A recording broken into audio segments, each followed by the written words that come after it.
Hello प्यारे बच्चों, नमस्कार। इस वीडियो को देखने वाले सभी भाई बहन, स्टूडेंट, विद्यार्थी सभी लोगों को मेरा सादर प्रणाम। और आज का हमारा टॉपिक है अवकलज के अनुप्रयोग। ये अध्याय 6 है, कक्षा 12 गणित में ये चैप्टर आपको मिलेगा। और इसका हम उदाहरण नंबर 2 आपको हम समझाने चल रहे हैं।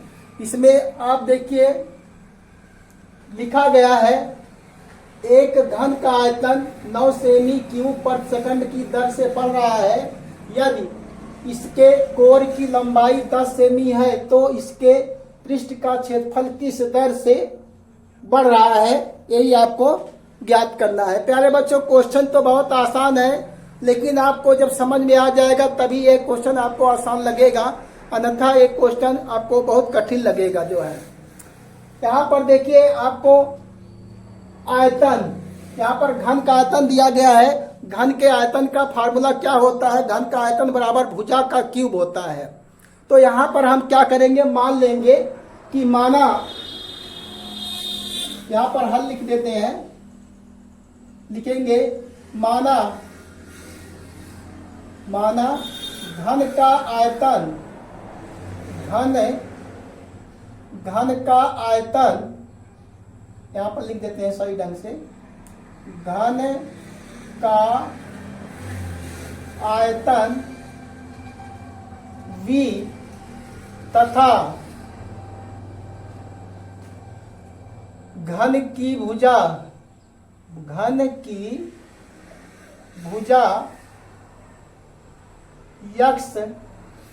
यक्स सेमी है। तथा एक चीज और मान लेंगे, यहाँ पर इसका जो पृष्ठ होता है उसको हम यस से प्रदर्शित करेंगे। तथा घन का पृष्ठीय क्षेत्रफल, घन का पृष्ठीय क्षेत्रफल यस है।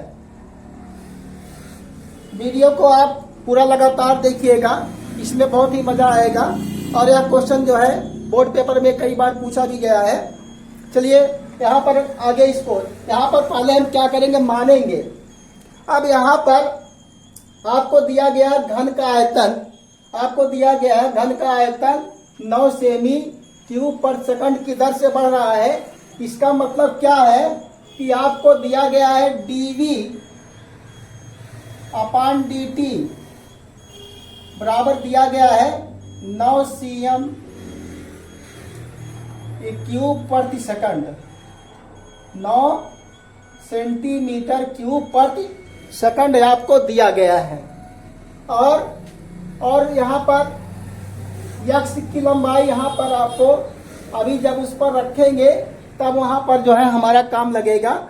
यहाँ पर पहले सूत्र क्या होता है, यहाँ पर घन का आयतन क्या होता है, यहाँ पर घन के आयतन का फार्मूला क्या है, भुजा पर क्यूब। घन का आयतन बराबर क्या होता है, भुजा का क्यूब होता है। और हमने भुजा को मान लिया क्या, यक्स मान लिए हैं। और घन का आयतन क्या माने हैं, v माने हैं। तो यहाँ पर क्या हो जाएगा, v बराबर यहाँ पर यक्स क्यूब, v बराबर क्या हो जाएगा, यक्स क्यूब। अब यहाँ पर क्या करेंगे, हम लिखेंगे t के सापेक्ष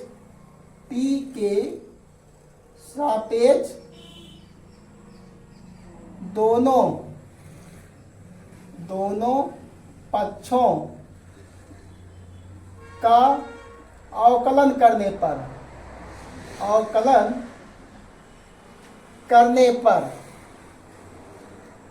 यहाँ पर दोनों पक्षों का मतलब क्या है कि इधर भी हम अवकलन करेंगे और इधर भी अवकलन करेंगे। दोनों पक्षों का हमें क्या करना होगा, अवकलन करना होगा।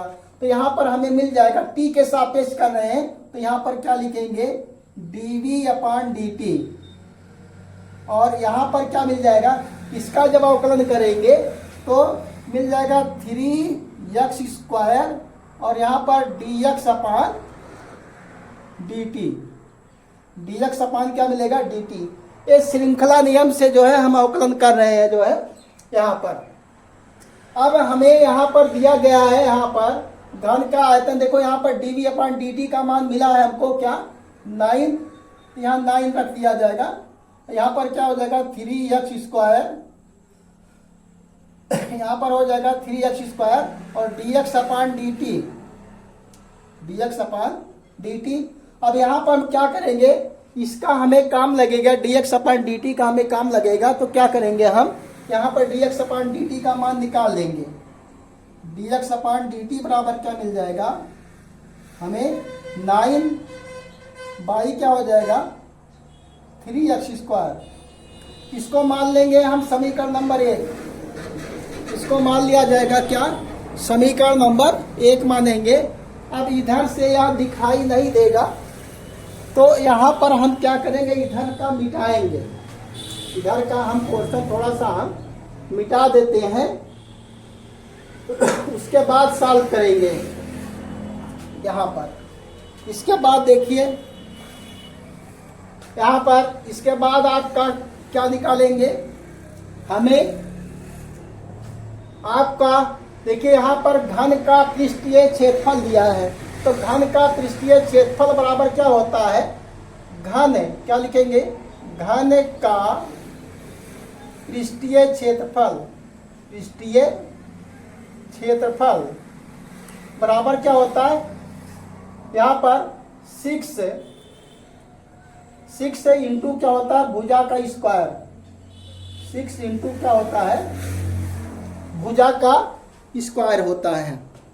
अब हम भुजा को क्या माने हैं, x माने हैं, भुजा को क्या माने हैं x माने हैं। तो यहाँ पर और पृष्ठीय क्षेत्रफल को क्या माने हैं यश माने हैं। और यहाँ पर क्या हो जाएगा 6x स्क्वायर। भुजा को हम क्या माने हैं x माने हैं। तो यहाँ पर x का भुजा के स्थान पर रखेंगे तो क्या मिल जाएगा, यहाँ पर भुजा का स्क्वायर मिल जाएगा और यश बराबर 6x स्क्वायर मिल जाएगा।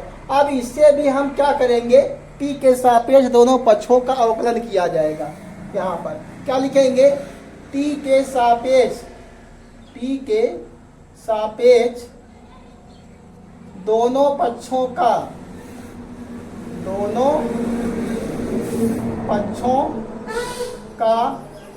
अवकलन करने पर, दोनों पक्षों का अवकलन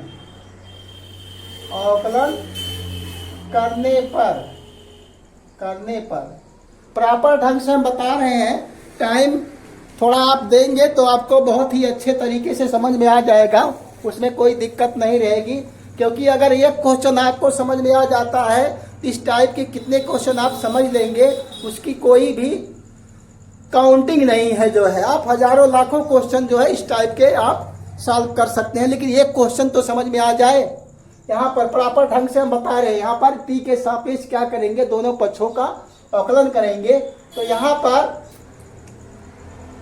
क्या मिल जाएगा, ds अपान dt, क्या लिखेंगे ds अपान dt मिल जाएगा। और इसका जब अवकलन किया जाएगा तो ये देखिए यहाँ पर 2x होगा, लेकिन 6 का जब गुणा हो जाएगा तो 12 आ जाएगा, यहाँ पर 12x और यहाँ पर क्या हो जाएगा dx अपान dt आ जाएगा। इसे हम श्रृंखला नियम से जो है हमें यहाँ पर अवकलन कर रहे हैं, श्रृंखला नियम से जो है। तो यहाँ पर अब यहाँ से हमें समीकरण 1 से हम क्या करेंगे, dx अपान dt का मान रखने पर, तो यहाँ पर मान रख दिया जाएगा।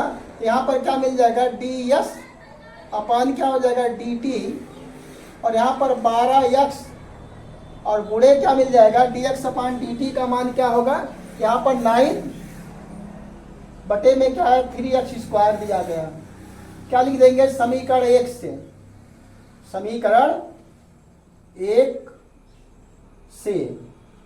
समीकरण 1 से हमने क्या किया, यहाँ पर dx अपान dt का मान रख दिया। समीकरण 1 यहाँ पर दिखाई नहीं दे रहा स्पष्ट ढंग से, यहाँ पर लिख देते हैं समीकरण 1 से, समीकरण 1 से इस प्रकार से आपका स्पष्ट दिखाई दे रहा है। तो यहाँ पर समीकरण 1 से मान रख दिए। अब यहाँ पर देखिए यहाँ स्क्वायर क्या होगा, कैंसिल होगा इस x से, और यहाँ से 3 करने 3 होगा और 3 त्रिका 9 मिल जाएगा। यहाँ पर ds अपान क्या लिखेंगे dt, और बराबर क्या मिल जाएगा 12 तिया 36। यहाँ पर एक x तो बचेगा, तो 12 तिया 36 और बटे में क्या आ जाएगा x आ जाएगा। इस प्रकार से हमें मिल जाएगा। लेकिन हमें यह पूछ रहा है यह परिवर्तन की दर, जो क्षेत्रफल परिवर्तन की दर है, कारक जब आपको ज्ञात करना है कोर की लंबाई कितना है 10 सेमी। तो यहाँ पर क्या लिखेंगे, x का मान 10 लिखेंगे, तो ds अपान dt कहाँ पर निकालना है, x बराबर 10 सेंटीमीटर पर आपको निकालना है।